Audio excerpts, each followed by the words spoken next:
السلام عليكم. النهاردة هنعمل وصفة جديدة من وصفاتي. وصفتنا النهاردة صحية جدا جدا.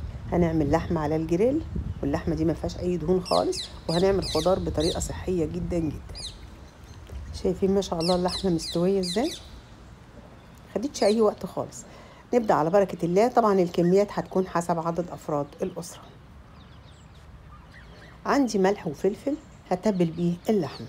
أنا عندي لحمة بقري عادية قطعتها شرايح، وهتبل اللحمة بالملح والفلفل، مش أكتر من كده. تتبيلة بسيطة جدا وسهلة.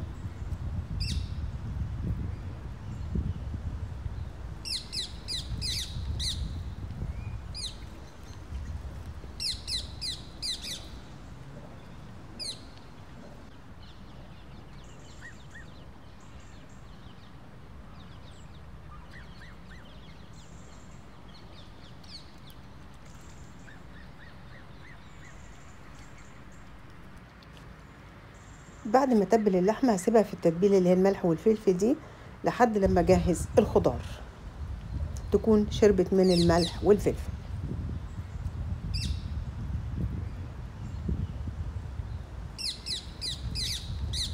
الخضار طبعا اي نوع خضار انتوا تفضلوه.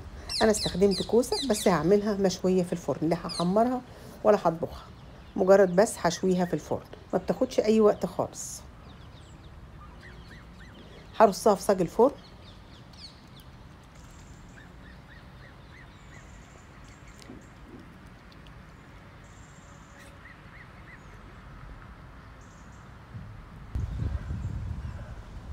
معلقتين زيت زيتون وشوية ملح وشوية فلفل، مش اكتر من كده. هدهن الكوسة بالملح والفلفل والزيت وادخلها الفرن. انا مولعه الفرن من فوق ومن تحت بالظبط 5 دقايق وبتكون استوت واتحمرت وخدت لون.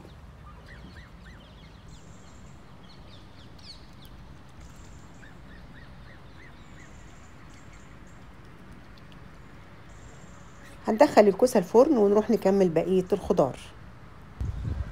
انا سلقت جزر وبطاطس وبروكلي. طاسه احط فيها قطعه من الزبده ومعلقه واحده من الزيت، وهشوح فيها الجزر.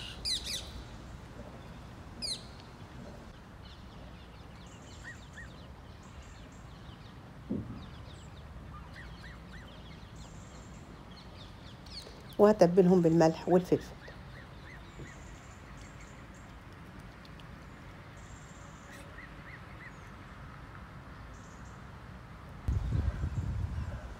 كده الجزر خلص، هطلعه.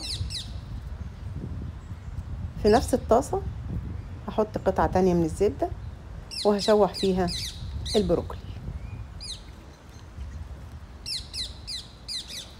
وبرضو ملح وفلفل هتبل بيهم البروكلي. معلقه من الزيت وقطعه من الزبده، وهشوح البطاطس المسلوقه.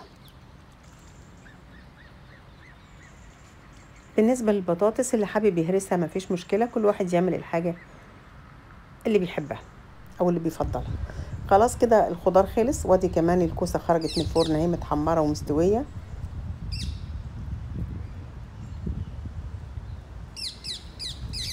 وادي اللحمه اللي تبلناها. هحط شويه من الزيت وقطعه من الزبده، وهشوح قطع اللحمه اللي احنا تبلناها. بعد ما ارص اللحمه في الطاسه ههدي عليها النار واتبلها بالروزماري والثوم. انا حاطه الثوم صحيح علشان ما يتحرقش بسرعه.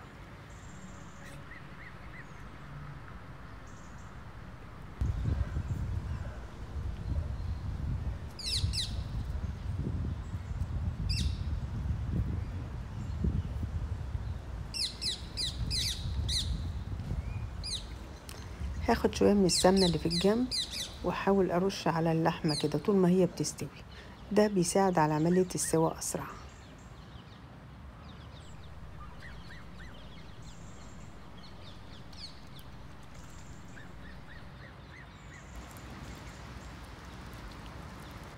كل شوية هقلبها على الجنبين لحد ما تاخد اللون الذهبي الحلو.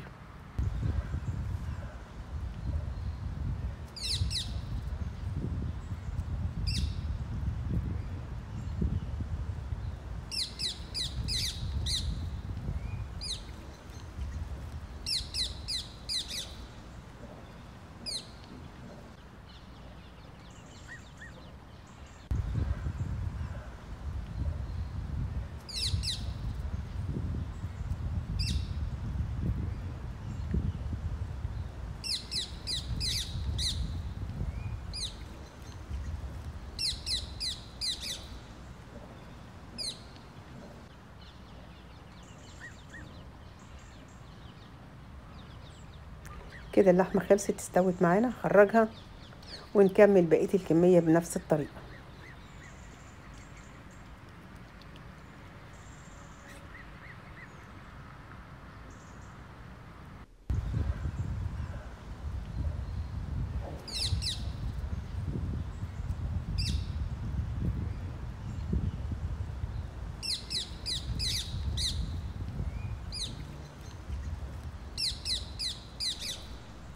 ما شاء الله الريحة تحفة.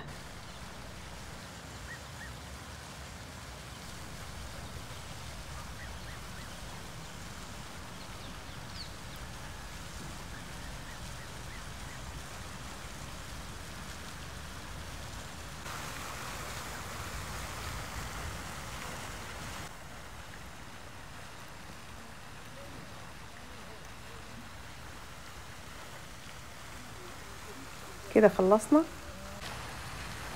هخرج اللحمة من النار ونشوف هنعمل ايه في الطاسة. بعد ما خلصت كل الكمية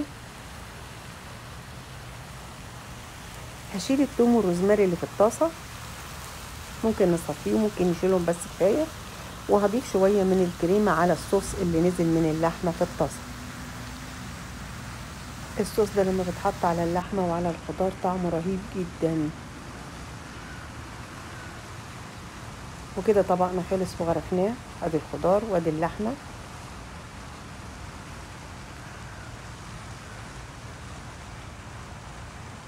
هنضيف شوية من الصوص البني اللي احنا عملناه، بصراحة بيخلي طعم الطبق تحفة.